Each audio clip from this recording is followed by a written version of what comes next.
ayat yang ke-9 dan 10. Pertama, tentang perintah kepada Nabi dan orang beriman untuk memerangi orang-orang kafir. Nah, kalimat ini yang sering dijadikan bahan oleh orang-orang yang tidak suka Islam, bahwa Islam itu agama yang ditegakkan dengan pedang. Islam itu agama kekerasan. Termasuk seorang parlemen Belanda yang berkampanye untuk melarang Islam di negara mereka, yakni Wilders, yang membuat partai anti-Islam. Katanya mereka sudah mempelajari Islam. Nah, ayat-ayat di dalam Al-Quran yang seperti ini yang mereka pelajari. Padahal konteksnya beda. Islam itu memang lengkap. Tapi umat Islam sendiri kadang memang memahami Islam ya secara parsialistik, ya, secara terpisah-pisah. Islam kalau hanya dipahami lembut saja, ya keliru juga. Islam itu ya utuh. Tidak ada agama yang selengkap Islam sebagai sebuah aturan hidup. Islam itu berbicara mulai dari cara tidur, miring kanan atau miring kiri, bahkan cara meludah, sampai cara perang. Bayangkan. Tidak ada agama yang sampai sedetail itu. Mulai dari cara membagi waris, sampai cara berkuasa atau pemerintahan. Bagaimana menjadi pemimpin yang baik, leadership, semuanya diatur. Nah, ayat-ayat yang bicara tentang peperangan, karena memang Islam juga bicara tentang itu. Jadi mau atau tidak mau, sadar atau tidak sadar, diakui atau tidak, peperangan itu menjadi fenomena nyata di sekitar kita. Sejak sebelum datangnya Islam. Nah, maka bagaimana cara bertempur, bagaimana cara membangkitkan semangat, dan lain sebagainya, ini yang diatur dalam Islam. Peperangan pun demikian gitu. Kalau hanya melihat ayat ini, ya ayyuhan nabi jahidil kuffar wal munafiqin. Perangilah orang-orang kafir dan orang-orang munafik itu. Ya seolah-olah Islam itu hanya keras. Tapi di sisi lain, Rasulullah juga bersabda, Allah juga berfirman, jangan kamu membunuh orang yang tanpa alasan hak. Gitu kan. Jadi, la taqtulu, janganlah engkau membunuh illa bil haq, kecuali alasan yang hak. Kenapa? Karena kalau kamu membunuh satu orang dengan alasan yang tidak hak, itu sama dengan membunuh semua orang. Dan kalau kamu menjaga kehidupan satu orang, maka seperti kamu menjaga kehidupan seluruh manusia.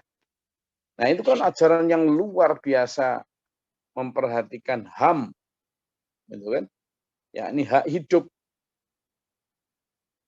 Tapi ayat-ayat itu tidak dipahami. Islam juga mengajarkan lemah lembut di dalam berdakwah. Islam juga mengajarkan keluasan dalam berdakwah. Tapi di satu sisi ayat ini menegaskan bahwa meskipun kami lemah lembut, meskipun kami ini orang-orang yang penyabar, tapi jangan pernah sekali-kali menyentuh marwah agama kami, tanah air kami, dan seterusnya. Ya, kami akan jauh lebih keras daripada kalian. Nah ini, Islam harus menampilkan wajah itu juga.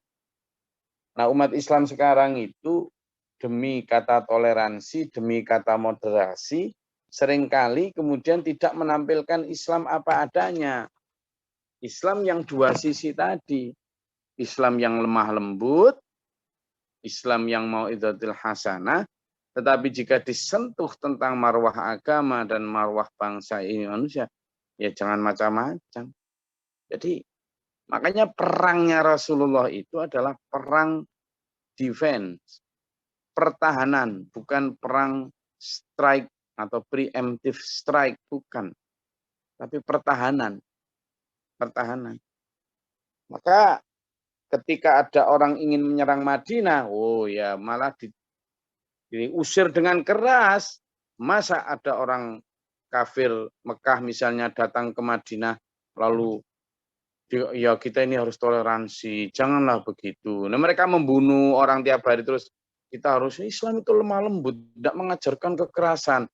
Dipateni tiap hari satu persatu saudaramu itu terus ya kita harus memahami mereka itu ya tidak bisa begitu. Ini kan umat Islam kadang kebablasan di dalam hal moderasinya, tidak melihat konteks. Kalau orang Belanda yang datang dengan konsep gospel, gold and glory, 3 itu kan dulu, gospel and glory, mereka datang untuk pertama gold mencari emas atau rempah-rempah kekayaan, lalu gospel mereka datang juga untuk menyampaikan ajaran Kristen mereka, orang Belanda itu. Jadi misinya adalah misi pengkristenan. Yang ketiga adalah glory, misi kejayaan untuk ratu mereka. Nah kalau sudah jelas kayak gitu, penjajah misalnya dulu datang ke Indonesia, lalu datang dengan misi-misi menghancurkan negeri ini, baik dari sisi akidah maupun dari sisi ekonomi dan lain sebagainya. Lah bagaimana masa kemudian para ustadz atau para kiai, para guru saat itu misalnya, janganlah dilawan. Kita ini Islam yang lemah lembut. Ya, bari VOC membunuh orang. Janganlah, kita ini nggak perlu melawan. Kita ini agama yang damai. Hancurkan rumahnya, dibakar desanya, enggak apa-apa. Kita ini harus sabar. Loh, ya buyar. Makanya para ulama mulai dari Teuku Umar, Imam Bonjol, semuanya para ulama, bahkan Pangeran Diponegoro itu lama tuh, jangan salah. Ya keras menghadapi orang-orang kafir Belanda itu. Nah, kafir yang semacam ini. Tetapi bahkan ketika sudah hampir merdeka dan menyusun Undang-Undang Dasar 45, di dalamnya juga ada orang-orang kafir yang tidak memerangi, gitu loh. Nah, pada saat seperti itu maka tetap bersikap lemah lembut. Artinya bersikap keras ini terhadap kafir harbi atau kafir yang memang menyerang dan memerangi Islam. Ini harus keras kita, makanya disebut-sebut waghluz alaihim, dan bersikap keraslah terhadap mereka. Wih. Jadi lu hormat, lu sopan, gue segan, kan gitu. Lu mentang-mentang weh gitu. Jadi Islam jelas. Makanya dulur-dulur muslim juga jangan keliru menampilkan wajah Islam, karena kalau kita tidak pernah tampil tegas, kita tidak pernah tampil gagah keren, ya nanti diinjak-injak malahan, dianggap lemah gitu loh. Maka sesekali memang perlu menampilkan itu, bahwa Islam pun dalam hal ini bangsa Indonesia waktu itu kepada zaman Belanda ya harus keras, tegas. Harus ini, makanya kalimatnya waghluz alaihim.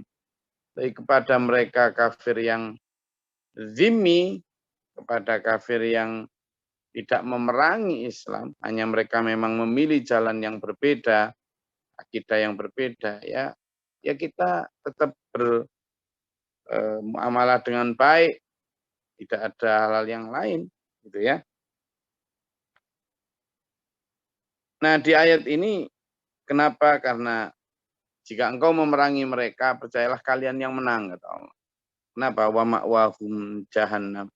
Karena tempat tinggal mereka yang memerangi kamu, yang ingin bunuh kamu, yang ingin merampas harta kamu, itu nanti akan dikalahkan, lalu di akhirat akan dimasukkan ke dalam neraka jahanam wa bi'sal masir, dan itulah seburuk-buruk tempat kembali. Itu ayat 9. Lalu sambil ngantuk-ngantuk dikit, kita masuk di ayat 10 ya, sambil letak liar-liar gitu ya. Karena tadi malam beda buku itu sampai malam itu, sampai jam 10, setelah itu menemani para peserta untuk makan lesehan di Poranan itu. Sampai hampir jam 12 malam, jam 1 mungkin baru kita bisa tidur. Tapi karena cinta sama kajian tafsir ini, dulur-dulur ini sudah pada nunggu sambil liar-liar ya, saya pun akhirnya meliar-liarkan dikit lah. Saya juga manusia biasa, nggak tahu kalau Pak Mukhlisin itu nggak pernah liar-liar, Pak Fakhrul barang itu. Nggak pernah ngantuk itu. Gimana caranya? Jadi itu ayat 9 ya. Nah ayat 10 ini yang kemarin saya terangkan itu. Tentang bagaimana keluarga biologis dan keluarga ideologis perbedaannya.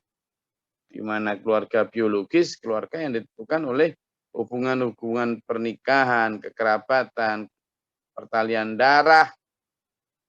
Nah, sementara keluarga ideologis adalah keluarga yang dihubungkan oleh pertalian ideologi apa? Agama. Nah, ayat yang ke-10 ini Allah memberi contoh. A'udzubillahi minasyaitonirrajim. Daraballahu mathalan. Allah telah memberi kamu perumpamaan, memberi kamu gambar sejarah tentang apa? Tentang lilladzina kafaru. Orang-orang yang kafir diantaranya adalah imra'atan Nuhin wa imra'atan Lutin. Ini menarik ya. Kejahatan istri Nabi Lut misalnya. Itu bukan mereka melakukan kemaksiatan apa tidak loh ya. Nabi Lut itu kan umatnya itu LGBT ya. Lesbian, gay, biseksual, and transgender itu. Kalau transgender dulu mungkin belum ada operasi gini gitu, tapi perilakunya sama lah. Laki suka laki, perempuan suka perempuan, dan seterusnya. Nah, istrinya Nabi Lut ini tidak termasuk orang yang melakukan itu. Tetapi istrinya Nabi Lut itu memberitahukan bahkan keberadaan dua tamunya Nabi Lut yang ganteng-ganteng itu kepada masyarakat. Padahal udah jelas tahu masyarakat ini predator, pemangsa yang luar biasa keji. Tapi malah diberitahukan. Jadi kejahatan istri Nabi Lut itu tidak pada melakukan kemaksiatan langsung, tetapi mendukung kemaksiatan. Itu loh, sudah termasuk orang-orang yang ditinggalkan atau kena azab yang pedih. Jadi kalau di sini pertama adalah istri Nabi Lut, dan kedua Nabi Nuh, dan kedua adalah istri Nabi Lut. Jadi mendukung kemaksiatan, mendukung kemungkaran, mendukung kezaliman, meskipun dengan diam, itu adalah kezaliman itu sendiri. Makanya hati-hati itu loh ya, hati-hati di dalam mendukung sesuatu. Kenapa? Karena bahkan mereka berdua, nah istri Nabi Lut dan istri Nabi Nuh itu adalah kanata takhta abdaini min ibadina solihaini.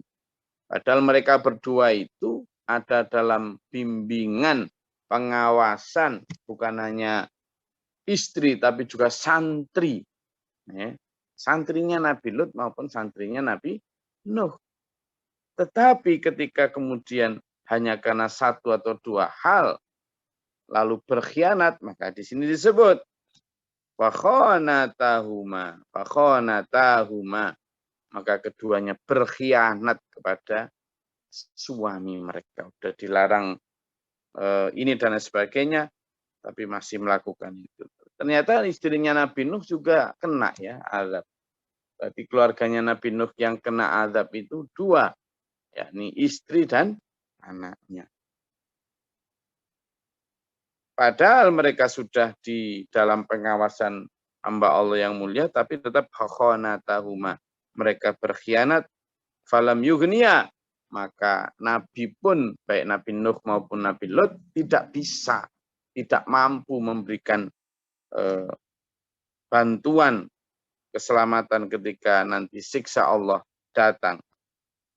Ya, itu fakhanatahuma falam yughniya anhuma minallahi syai'an. Tidak bisa menahan sedikit pun dari siksa Allah. Bahkan seorang Nabi Nuh yang ulul azmi pun tidak bisa. Tidak ada kuasa untuk menjadikan orang beriman atau bagaimana. Tidak ada. Semuanya ada dari Allah. Maka orang-orang kafir itu yang harbi tadi itu, wa qila dkhulan naro ma'ad dakhilin. Maka masuklah kalian berdua akibat keingkaranmu itu ke dalam neraka bersama orang-orang yang sudah masuk dahulu. Naudzubillah min dzalik. Jadi kita didik dulu ya, istri kita, suami kita, anak kita untuk dalam satu frame yang sama, dalam satu frame mencari mardhatillah. Oke, silakan kalau ada yang ditanyakan. Saya dikasih contoh. Silakan.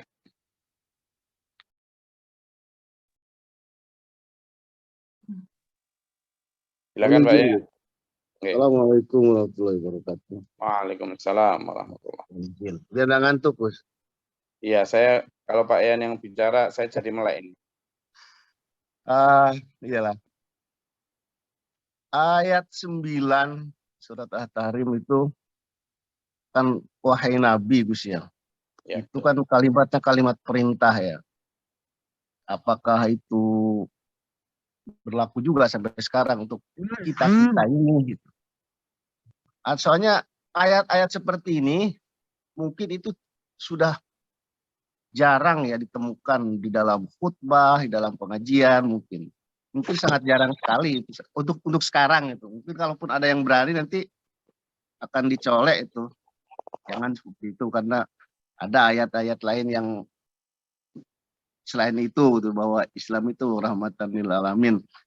Saya mungkin di situ kan yang di objeknya itu kan orang kafir dan orang munafik ya.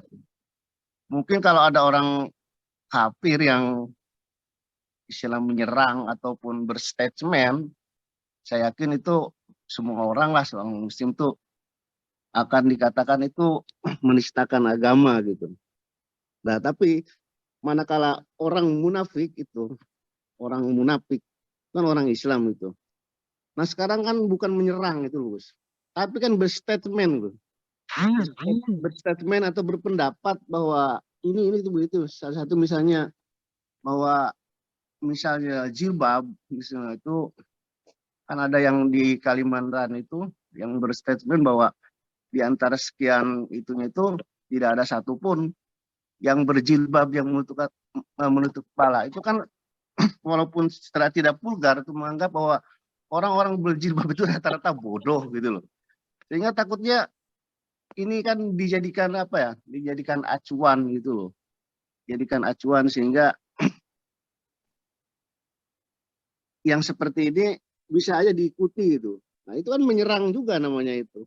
Nah, tadi Gus mengatakan bahwa sistem pertahanan Nabi itu adalah bertahan gitu loh.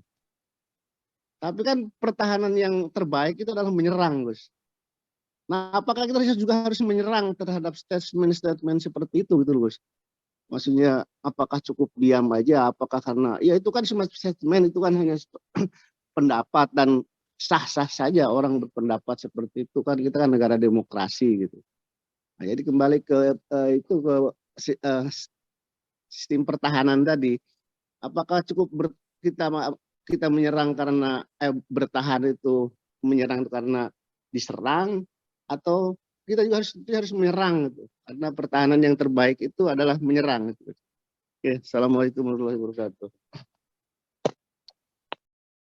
Warahmatullahi wabarakatuh. Alhamdulillah. Jadi yang pertama, apakah fenomena itu ada di zaman sekarang? Ada ya. Jadi memang benar kata Pak Yan tadi, sekarang ini hampir tidak ada yang mau menerangkan itu. Khawatir dianggap radikal, protokol lah, sembolah. Jadi padahal itu wajah Islam yang utuh. Kalau seandainya tidak ada ayat semacam ini, Dulu ketika orang-orang kafir Mekah menyerang, mengancam, membunuh, membegal para kafilah dagang dan sebagainya, yo nggak ada semangat di dalam diri orang beriman. Dan juga orang kafir Mekah makin umpa-umpaan, makin ini. Lah apakah bisa di zaman? Ya bisa. Bisa. Ini yang harus dipakai juga oleh orang-orang Kashmir misalnya dalam melawan penjajah India. Atau orang-orang Palestina di dalam melawan penjajah Israel. Atau orang-orang di daerah Yaman sana di dalam memerangi kedoliman para pemerintahannya dan sebagainya. Atau orang dulu kemarin tahun 9 sekian itu Bosnia ketika melihat agresor Serbia dan seterusnya. Dan dulu ketika kita memerangi Belanda. Bagus, tapi mereka kan tidak menyerang secara fisik. Mereka membuat statement. Nah, ini yang berbeda. Di zaman Rasulullah,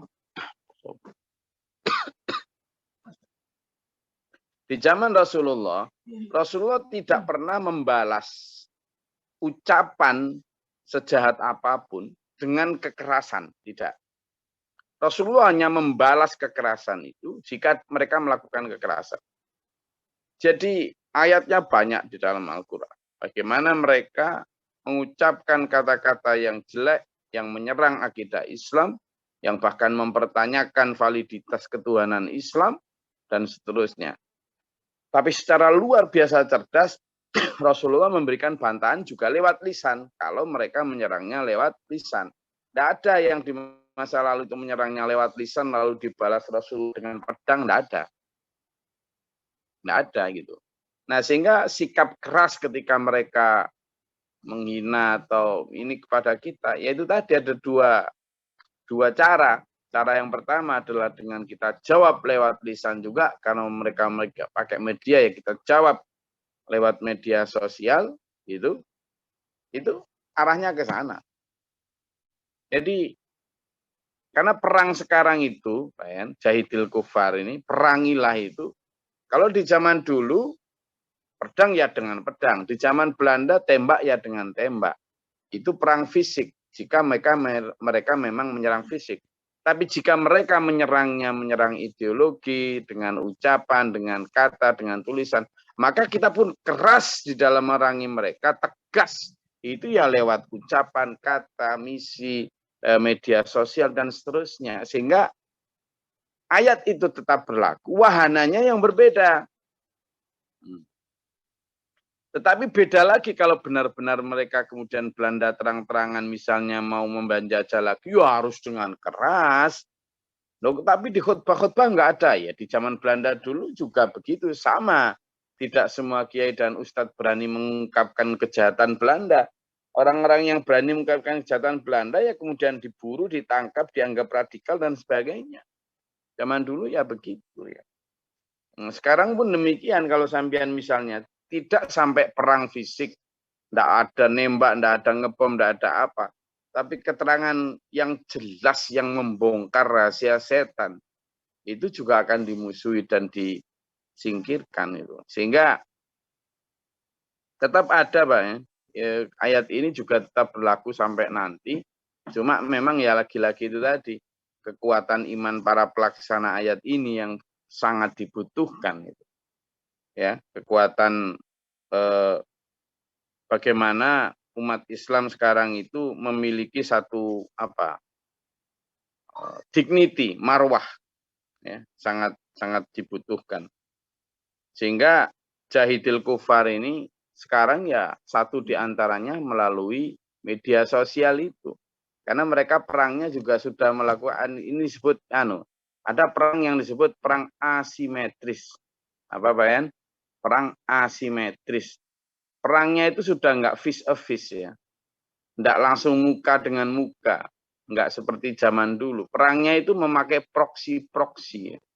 Proksi itu boneka-boneka, pengalih-pengalih, isu-isu tertentu yang seolah-olah itu tidak sedang memerangi Islam. Padahal juga sedang memerangi Islam. Gitu. Nah, yang begini berarti kan nggak mungkin kita kemudian mendatangi dia dengan pedang lalu atau kita datang dengan tembak lalu dor. Nggak bisa. Kenapa? Karena kalau kayak gitu, ya satu persatu repot. Tapi bagaimana caranya? Memerangi mereka lewat media sosial, lewat koran, lewat TV, lewat status, lewat sebanyak. Jadi kalau misalnya ada orang yang menghina Islam, begini begitu akidahnya itu, ya panas memang hati kita. Tapi apa yang kita lakukan? Ya serang balik dengan statement, dengan tulisan, dengan macam-macam cara. Nah, saat ini satu di antara tugas Sumberila SPMA itu ya. Bagaimana? Nah, sehingga apa? Kalau orang-orang sebagian umat ulama sekarang tidak berani menyatakan itu, memang Quran sudah menyatakan itu ya. Sudah menyatakan bahwa kebenaran itu pahit dan akan diperjuangkan oleh orang-orang yang memang kuat di dalam melawan itu. Sehingga sekali lagi mungkin karena mereka khawatir kehilangan umat, mereka khawatir kehilangan dukungan, kehilangan puji-pujian, dan tentunya itu yang disebut di dalam Al-Quran, kenapa engkau menyembunyikan sebagian isi kitab. Dan itu sudah pernah dilakukan oleh ulama-ulama Bani Israel yang memegang Taurat. Jadi kalau ayat yang sekiranya nanti tidak menyenangkan masyarakat, ya enggak dipakai. Itu banyak itu dalam Al-Quran yang taktumul haqqa itu. Engkau menyembunyikan kebenaran, menyembunyikan ayat-ayat Allah. Sehingga terhadap orang kafir ya itu tadi Pak, kalau memang dia datang dengan fisik keras ya kita lawan dengan keras juga. Tapi kalau datangnya lewat media sosial dengan rayuan gombal dan sebagainya, ya kita lawannya dengan media sosial. Itu ya. Saya kira itu kan. Nah, kita di gimana? Kita di SPMA. Kita di SPMA ini yaitu tadi lewat dua cara. Cara yang pertama itu dengan berdebat langsung, yang kedua dengan tendangan sudut tadi itu. Artinya kita memakai, kalau mereka memakai proksi ya kita memakai proksi juga. Makanya harus kita kuasai media yang untuk kampanye kebaikan melawan kampanye atau serangannya setan tadi. Karena serangan setan luar biasa ya, makin hari makin gencar ya. Dari sisi makanan, dari sisi pakaian, dan macam-macam. Nah, untuk yang mereka kemudian menghina secara verbal di muka umum, yaitu tadi, kita kan tidak punya mekanisme untuk kemudian mencegah itu. Tapi ya itu tadi kita bisa lakukan hal-hal yang sifatnya mengkanter apa yang mereka katakan. Ada lagi?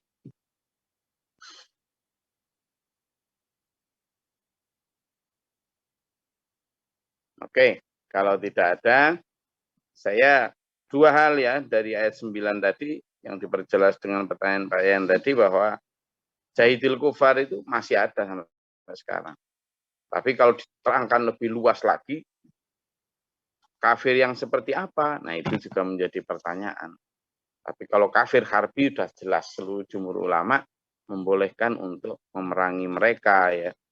Kalau harbi, kenapa? Karena mereka yang sedang memerangi kita. Kalau secara fisik ya kemudian secara fisik juga kita melawan. Tapi kalau mereka datang secara lemah lembut, halus, bujuan rayuan ya kita melawannya juga dengan cara yang baik. Saya rasa itu mudah-mudahan bermanfaat dan berfaedah. Dan dulur-dulur semua dalam keadaan sehat walafiat. Oke. Saya nggak tahu ini karena harusnya jadwalnya ke Lampung ini.